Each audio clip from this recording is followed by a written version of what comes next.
তৈরি করলাম শীতকাল কই মাছ, ফুলকপি আলু দিয়ে কই মাছের ঝোল।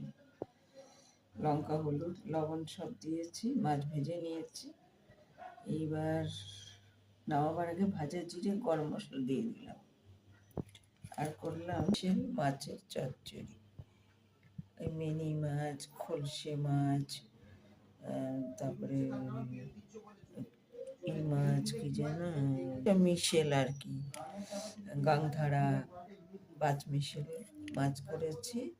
কালো জিরে ফোড়ন দিলাম, আলু বেগুন সিম দিয়ে মাছটা কাঁচা তেল দিয়ে মেখে ওপর দিয়ে ছড়িয়ে দিয়েছি, লঙ্কা হলুদ দিয়ে মেখে নিয়েছি, ছড়িয়ে দিয়েছি। দিয়ে মূলো সরু সরু করে কেটে নিয়েছি, এই যে সরু সরু করে কেটে নিয়েছি।